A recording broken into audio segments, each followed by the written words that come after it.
Bonjour, TheFutureEconomy.ca s'est associé avec le Conseil des arts du Canada pour le deuxième volet de notre série qui célèbre l'excellence de la recherche au Canada et qui met en vedette les lauréats du prix Killam. Dans cette entrevue, Hannah Little, éditrice avec TheFutureEconomy.ca, s'entretient avec Douglas Stephan, professeur de chimie à l'Université de Toronto.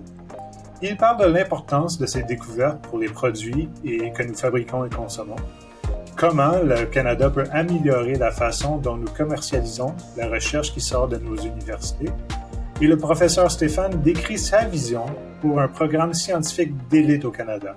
Merci.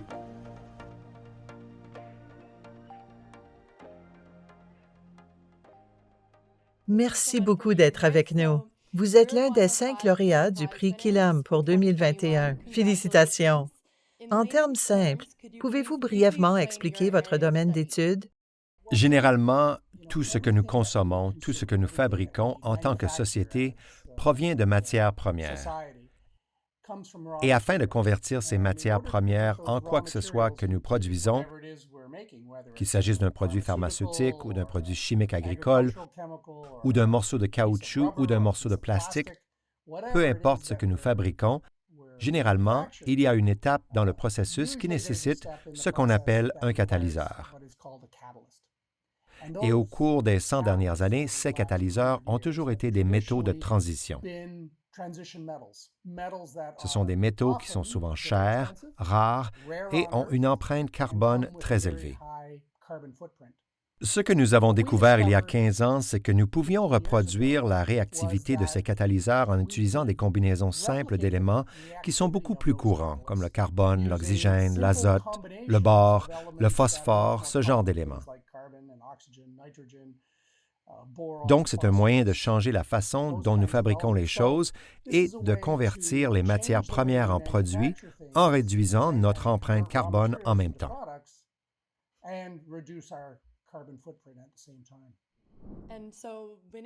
Qu'est-ce que gagner le prix Killam signifie pour vous, votre équipe et votre travail? C'est une formidable reconnaissance de la Fondation Killam et du Conseil des arts du Canada. Si on regarde la liste des anciens gagnants, c'est vraiment un exercice d'humilité d'être inclus parmi eux. Mais notre point de vue, c'est vraiment satisfaisant pour moi de voir les efforts de tous les élèves, ceux des cycles supérieurs et du premier cycle, et les bénévoles, les étudiants en visite, les stagiaires postdoctoraux qui ont travaillé dans le laboratoire au cours des années. Ils ont travaillé si fort et ont été si innovateurs. Et c'est vraiment une reconnaissance de leurs efforts. Donc, je suis très reconnaissant que leurs efforts ont été reconnus de cette façon. Comment pouvons-nous améliorer la façon dont nous commercialisons la recherche qui sort de nos universités au Canada? Au fil des ans, j'ai eu un certain nombre d'interactions avec le secteur privé et elles ont été assez fructueuses, je dirais. Le gouvernement canadien a un programme actif pour promouvoir ou encourager l'industrie à collaborer avec les universitaires pour développer de nouvelles technologies et de nouveaux produits. Ce programme a été fondé il y a environ 40 ans et ce qui a changé depuis, c'est la composition de l'industrie canadienne. Un bon nombre des entreprises qui sont assez grandes pour investir dans la recherche sont des multinationales et elles opèrent dans notre pays, mais n'ont souvent pas d'installation de recherche ici. Les organismes de financement commencent maintenant à reconnaître qu'il s'agit d'un problème. Mais je pense vraiment qu'une façon que le gouvernement peut améliorer l'interaction entre le secteur privé et le milieu universitaire au Canada est d'encourager les universitaires à chercher des investissements. Même s'ils proviennent d'une entreprise qui a des installations de recherche ailleurs, ces dollars entrent toujours au Canada et servent ultimement à former des Canadiens. En fin de compte, la grande majorité de l'argent dédié à la recherche n'est pas dépensé sur de l'équipement, mais sur les individus. Il engage les étudiants au post-doctorat et les étudiants d'été à travailler dans les laboratoires et faire des expériences pour faire avancer la science. Donc, si nous pouvons faire entrer de l'argent de l'extérieur de notre pays, c'est quelque chose qui devrait être encouragé. Quels conseils donneriez-vous à la prochaine génération de chimistes canadiens qui veulent améliorer le monde et créer un impact réel sur son avenir? La façon d'avoir un impact, c'est de s'appuyer sur nos forces et cela signifie vraiment exploiter notre créativité.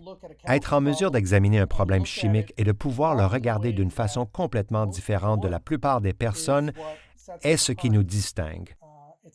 C'est un talent que nous avons et je pense franchement que cela vient de notre système éducatif.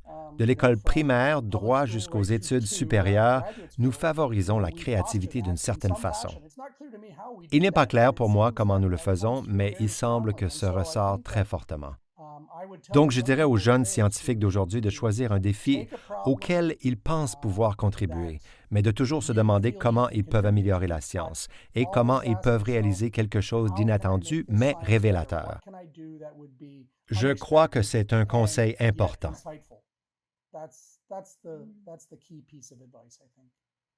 Si vous aviez 30 secondes pour adresser une personne avec le pouvoir de renforcer l'excellence de la recherche au Canada, à qui voudriez-vous vous adresser et qu'est-ce que vous leur diriez?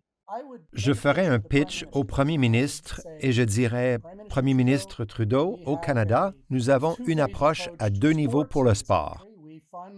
Nous finançons des installations à travers le pays pour que beaucoup de gens puissent participer, mais en même temps, nous avons également un programme pour les athlètes d'élite pour leur permettre de concourir à l'échelle internationale. Ce que nous avons dans ce pays qui est unique en sciences, c'est un programme qui finance des chercheurs partout au pays et c'est exceptionnel. Mais ce que nous n'avons pas est l'étape suivante.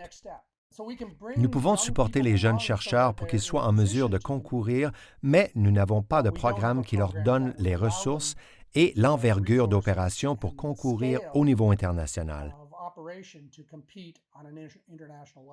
Donc, je lancerai un programme scientifique d'élite.